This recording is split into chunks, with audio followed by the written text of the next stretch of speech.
Welcome back to another episode of the Grit Hoops Podcast. Coach Kerry here from Grit Basketball. Today, we're excited to bring you an episode about what makes a great coach. Get ready to attack.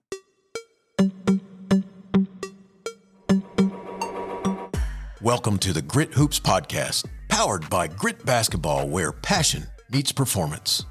This is the show for players, coaches, and parents who are committed to real development, elite skills, and the mindset it takes to win. We break down the game, cut through the myths, and give you the tools to maximize potential on and off the court. If you're ready to put in the work and take your game to the next level, let's get to it.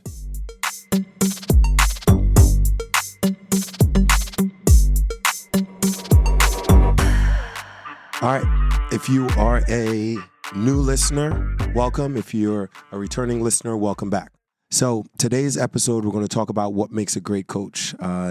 I've been through a lot of different levels of coaching. I've coached youth basketball. I've coached high school for many years. I was a head coach at Franklin High School. I was head coach at Somerville High School in New Jersey, 2 different high schools, 3 different high schools, Prince and Day. Coached college for 2 years at TC&J, and I coached at Fairleigh Dickinson. And over the years, just constantly learning and developing as a coach, and then as a trainer, working with professional players, youth players of all levels, and having these conversations with coaches over the years about what things coaches need to develop to have the biggest impact on players. And this episode is going to focus on that. This may be a multi-episode, topic, because it's so in-depth. But the topic of what makes a great coach also gives you, as a parent, as a player, and as a coach, things to look for and things to strive for to have the biggest impact and the best impact on players as we, as coaches and trainers, have the opportunity to work with. So right now, I have this broken down into 4 pillars. So the pillar number 1 is mindset development. Okay, pillar number 2 is teaching offensive concepts. Pillar number 3 is teaching defensive concepts. And pillar number 4 is competitive mindset and a will to win. I believe these are the 4 core pillars to developing a great person in any facet of athletics, of their careers, whatever it may be, but specific to basketball and performance in a sport. I truly believe these things are key. As you notice, I did not mention technically winning or losing games, right? Winning or losing games is what most coaches are categorized as. Oh, that person's a good coach because maybe they won some games, or that person's a bad coach because they lose games. I truly believe you're a good coach and you win games or lose games. It's about the impact you have on the players that are with you and under your watch. So when thinking about wins and losses, personally, and from my research and from my years of doing it, over 15 years of coaching and training and skill development, the biggest thing that impacts wins and losses, whether we like to hear it or not, are the players that we have, right? And there's a lot of sayings, modern sayings, old school sayings, like it's about the Jimmies and Joes, not the X's and O's, right? I know a lot of us think it's about what we run as a coach, what offense we run, defensive schemes, but I truly believe it's about the players we have that's going to mostly dictate wins and losses. It doesn't have a direct correlation. Wins and losses doesn't have a direct correlation on the job that you're doing as a coach. And I believe the 4 pillars, which is mindset development, offensive concepts, defensive concepts, and competitive mindset, will to win, is the 4 pillars that I believe a coach can really give to a player to help them make that jump in their careers and as an athlete. So pertaining to mindset development is a coach that brings and teaches players to have a high work ethic, right? So work ethic ties into a coach. Possibly example of this is a coach does and has their players doing a lot of off-season development, have them doing a lot of skill training, and they have them working really hard on their craft. Think of Kobe Bryant or Michael Jordan or Steph Curry's or any professional. Tiger Woods, Serena Williams, they have a passion for working at their craft and putting in extra unseen hours. So helping kids develop this. Once again, unfortunately, that sometimes coaches, they don't like their kids maybe working with other people. Maybe they don't put enough challenge, emphasis on off-season development and putting development to the forefront during the season. I truly believe that that is something that is really important when it comes to mindset development. Also, training, and on top of training and work ethic, character ties into that. So players' character, I believe, number one, is every player is definitely not going to play college basketball, right? They're not going to play at the highest level. We're going to have to tie in character as essential, because most kids are going to be in a career, in a regular job, doing things, and what we teach them on the court, on the ice, on the field must translate to life. And I believe character development, work ethic, their training, and their focus on their craft ties into any facet of a career, right? And then lastly, with the mindset development, I believe teaching kids how to handle adversity through that process. So the ups and downs of athletics or of a career is inevitable, right? Everyone's going to face ups and downs. They're going to face challenges. They might have a coworker that doesn't like them. They might have, it's no different than a teammate that gives them a hard time. They might have a situation that, it's challenging. So teaching kids how to handle it. The other part of mindset that I think is really important is performance aspect. So performance aspect of it ties into when a kid is playing and performing the task. Are you a positive? Do you make them believe in themselves? Do you build confidence? I think this is separate from the character, right? Character is just like what you do outside of performance, the work ethic. And then the performance side is what they do when they're performing the task. So do you build a belief, help the player build a belief in themselves? You help them perform at even a higher level that they realize. Are you really, that's why we love the attack first mindset. Because a coach that buys into the attack first mindset, you're constantly pushing kids to attack and to be aggressive, to take their man on, to recognize mismatch, and to take a deep three, and to shoot if you're open. If you aren't aggressive and aren't assertive, you're actually going against that first mindset. And teaching a kid to be assertive and to be aggressive and to believe in themselves and to maximize their potential and their talent is essential. And I believe that's the next pillar under mindset. A great example of this would be a coach who's one of my favorite coaches, a virtual coach mentor, I would have to say is Mike D'Antoni. If you look at his impact on players, so let's think about it. Mike D'Antoni had Jeremy Lin, right? Look for those 2 seasons when Jeremy Lin, obviously was incredible. Steve Nash, 2-time MVP, an unbelievable stretch under him. He just maximized him. James Harden, how he utilized James when James was on top of the world, and he was playing at this all-time high level. And even the players, not the stars, were playing. He pushes them to shoot and take shots and be ultra aggressive. And they embraced each other. They embraced the best player attacking, criticizing fingers. Everyone was just attack mode all the time. And from Steve Nash to Amari Stoudemire, they were utilized and performed at such a high level under him. And I just admire that in a coach. And obviously the other side of that would be a coach that pulls a kid out when they make a mistake right away, or they criticize them, or they're always yelling things like, a kid touches the ball, they're very, move the ball, don't hold it, they're just yelling really things that show that they don't really and their ability.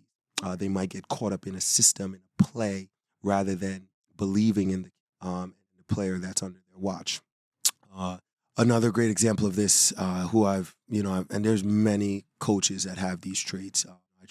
Brenda Freeze, who I'm great friends with in Maryland, she, just believing in players and pushing them themselves. And the TCU coach, Mark Campbell, developed a relationship with, and he's Olivia Miles' coach, right? Olivia transferred to TCU. And just a great story. I was talking to how players under his watch just perform at such a high level. We talked about Haley Van Leith. He just said she just needed someone to believe in her.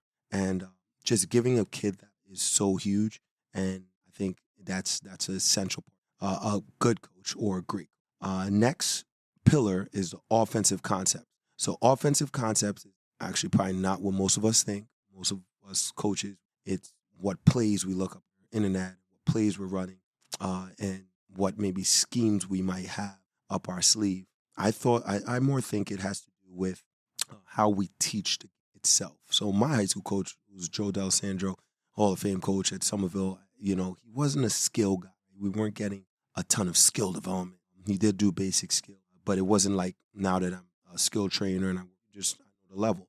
But one thing I would say that's great is we learned offense, learned, and the things that we learned were spacing. We knew how to space out from each other. So professional, whether it's lacrosse, basketball, any sport, they know how important spacing is, and they're really good at teaching it. Some coaches struggle with that. I know it sounds silly to others, get it, but some people struggle with spacing. Let's even think of basketball 10, 15 years ago to the spacing now, right? Like when we look at spacing now, we technically say back then they didn't understand how to maximize spacing on the basketball court. If we look at professional basketball now, the spacing is so elite. It's so much than 15, 20 years ago, right? And the evolution of that obviously has been shooting.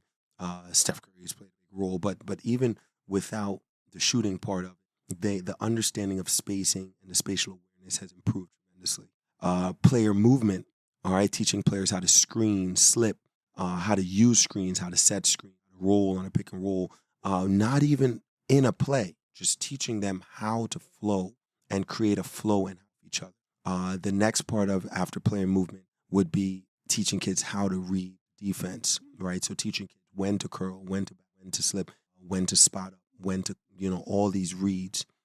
So offensive reads and concepts, spacing, player movement, essential. Okay, and when we're talking about concepts, that also includes transition spacing. Make sure we're teaching kids to run lanes and how to run is throwing the ball ahead, whether we make a mistake or not, throwing the ball ahead and playing with pace.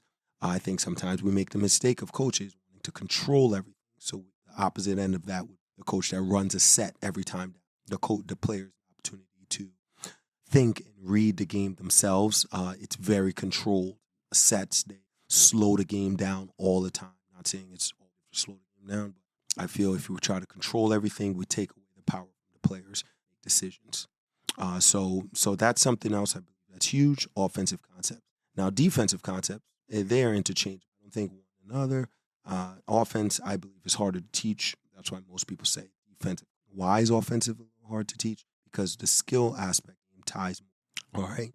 So defensive concepts is help the helper, taking charges, on ball defense, all those things. Okay. Your ability to teach players to be able to guard, how to play on ball defense, how to take charges.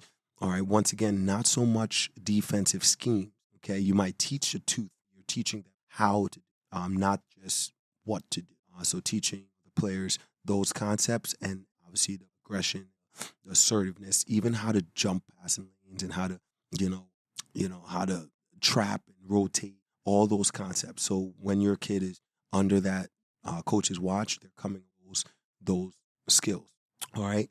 And then the last pillar that I believe is competitive mindset and will to win. The competitive mindset and will to win is an interesting one. Talking about Coach Isaiah and talking about all of our trainers often. And some kids just have this will to win.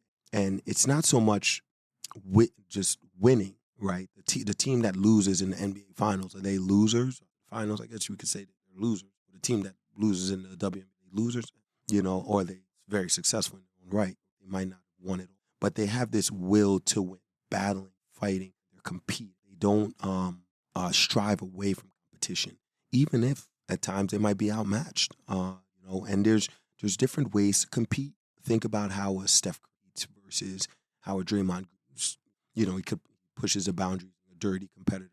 And I think that's something actually working, watching and listening to his podcast and stuff. He's actually talks to psychologists about, competing and not letting his competitive nature get the best of it. So teaching kids how to compete in a way that is good, you're stepping up to the level of competition, but you also do it in a respectful way, and you appreciate the competitive spirit of both sides when someone is competing. All right. Now, on purpose, I left out one vital piece of these 4 pillars. There's actually a 5th pillar, and I will talk to you more about this right after this commercial from Grit Basketball. Basketball players and coaches, want to take your finishing to an elite level? The Grit Elite Finisher course is your fast track to mastering layups with both hands, finishing through contact, and making every shot count. This step-by-step program gives you lifetime access to high-level training and downloadable resources, helping you go from struggling at the rim to finishing with confidence in just weeks. Don't just take our word for it. Players like Diamond Miller of the Minnesota Lynx, Tucker Richardson playing pro in Europe, Olivia Miles from Notre Dame, Jalen Blakes played at Duke and Stanford, and Michaela Blakes at Vanderbilt. They have all sharpened their skills through elite training like this. For just $2.99, you get everything you need to elevate your game. Ready to finish strong? Sign up for the Grit Elite Finisher course today at gritbasketball.com. That's gritbasketball.com.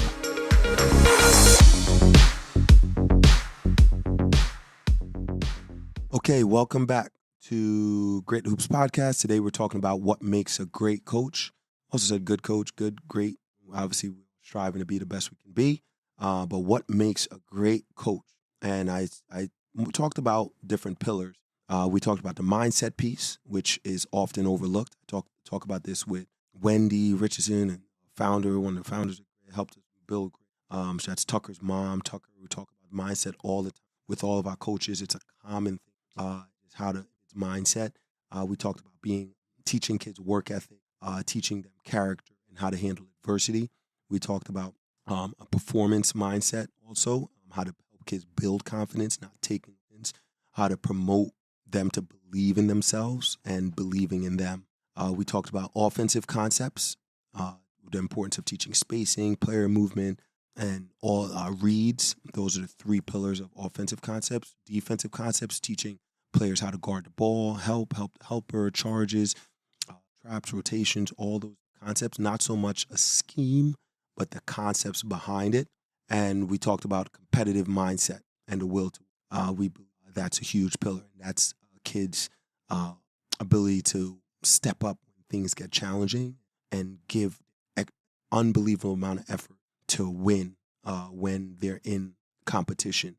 And that usually pulls the best out, makes them step up to maybe.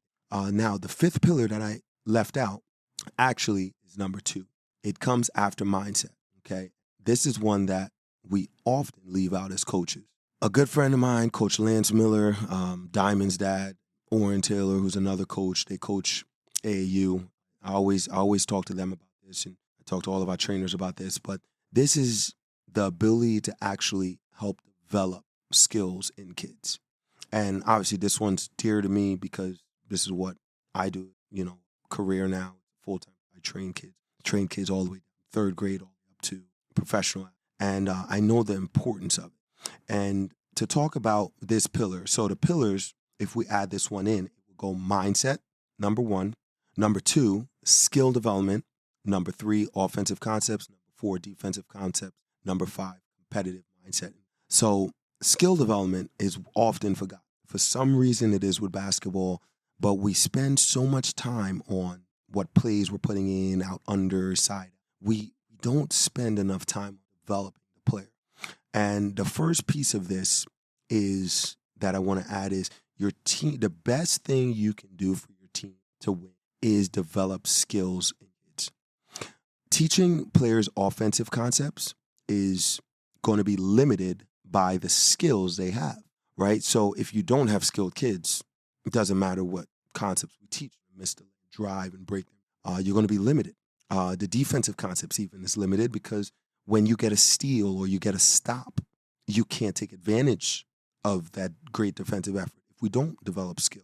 And the competitive mindset is limited if the player doesn't have the skills to compete, right? It's like Michael Jordan's competitive spirit, Kobe Bryant competitive spirit, Serena Williams competitive spirit, Tiger Woods' competitive spirit, they're all foundationally driven and can be applied because of their skills. If they don't have skills and they don't grind and focus heavily on developing their craft, the competitive spirit is limited by how much impact. So I truly believe after mindset, we put mindset one, a great coach, truly great coach, especially at the youth level, either develops players or hires assistant coaches that are really good with development. They find time to always develop players. And when we say develop, it has to be modern, updated, impactful drills, not generic 3-man, or really teaching kids moves, teaching kids how to score, teaching kids advanced stuff, teaching kids basic foundational skills, really advancing the skill of the player.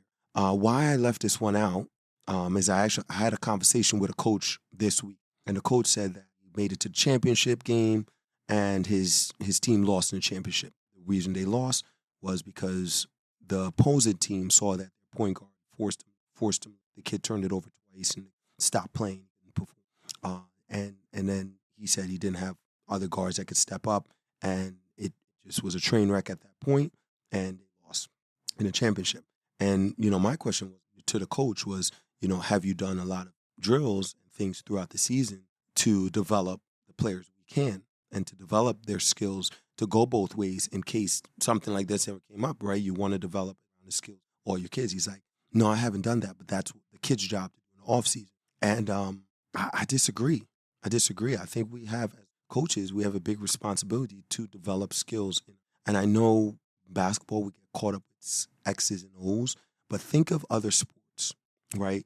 Like from tennis, you're teaching kids backhand. Most sports, right? Softball, baseball, you're teaching kids how to feel a ground ball, how to hit. They have hitting coaches. Skills take a very strong preference. In basketball, we often try to scheme our way success. And I feel that's a mistake. And it's a way that it does not work. So even if you ran something as cool and as intriguing as, let's say, Princeton offense, right? Princeton offense, let's say, a good basketball, one of the best styles, right?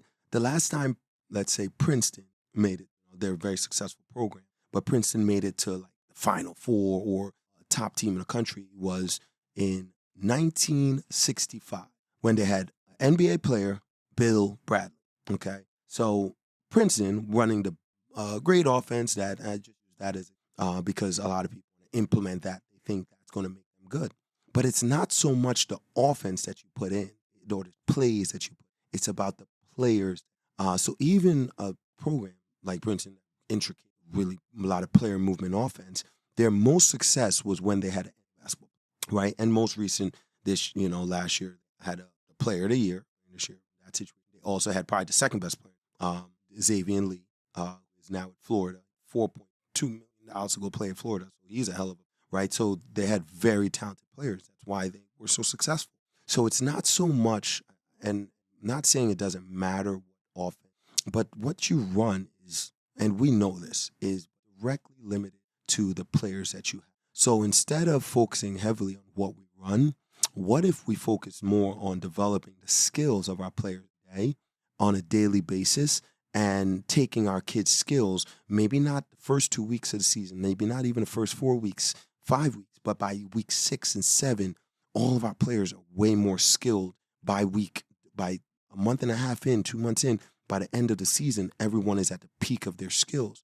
So instead of focusing on what we run so much, focus on developing skills throughout the season. Yes, throughout the season, not in the off season, working on skills throughout the season. And this was a conversation I had with the coach. And he said, like, that player's job and better. And yes, it is. I think there's responsibility. There's responsibility. The player's parent, right? To, if you know your kid is weak in certain, maybe getting out with them, helping them with their shot or helping them with finding someone that can help them. Grit comes in. Grit, people seek us out to help their kid, right? And all the training that will have the option to have that. And then the last piece, to that, the coach has responsibility. So the player, the parent, and the coach, they all have a responsibility. And I think the coach's responsibility is way more than we take. I think it's might be even higher than the player. And in some regard, coach is trusted to help that kid and to do what's best. So the coach should be guiding, teaching, and developing that player while they're on watch. So I think taking more ownership as a coach to help kids develop their shooting, finishing, and having as many well-rounded players that we can while they're under our watch is huge. And that's one of the biggest impacts on a kid, because that's going to help them at the next level. And then if they're lucky enough, at the next level after that, and then the next level. And it's going to help them to go so much further with the sport, no matter what sport the kid chooses. Okay, so right now, I'm going to wrap this up. We talked about 5 pillars to be a great coach. And why I brought this whole concept up, because everyone throws around the saying, oh, that person's a good coach, that person's a bad coach. And usually they just go wins and losses. But I really just had the thought, like, what actually makes a good coach? And what should we strive for as coaches and trainers? What should parents and coaches look for? And if you think there's more pillars, let me know. I'd love to hear. Email us at gritbasketball@gmail.com. Just to review, the 5 pillars are mindset development, skill development, defensive concepts, offensive concepts, and competitive mindset will. Would love to hear your feedback on this topic. Once again, what makes a great coach? And hopefully we can all be that one day. All right. And if you can't bring all 5, we don't have to be. It's just like a parent. Parents parent together, work as a team. A coaching staff works as a team. You might have one person on your staff really good at skill. You might be the person that's, hey, I'm a defensive. You got to get a good offensive. Maybe you have a rah-rah guy, a person, because rah-rah doesn't have the spirit. Fluff. Competitive, teaching kids to compete and having that will to win, passion, that drive, teaching kids that mindset piece. You have someone on staff really, and you give them a role to kids in that area, right? So it doesn't have to be one person. If you have one person, really special coach, and I think those oftentimes professional coaches are, they embody a lot of pieces, but they still also have their assistants. It might even be strong in certain. So don't feel we got to bring it all, but do want to try to offer all of these pieces to a player to help them excel in the future. All right. Hope this episode was impactful for you as a player, as a coach, and or parent. And always remember, attack first. That's a wrap for this episode of the Grit Hoops Podcast. If you found value in today's conversation, be sure to subscribe or follow so you never miss an episode. Got questions or topics you want us to cover? Hit us up at gritbasketball.com/podcast or connect with us on social media.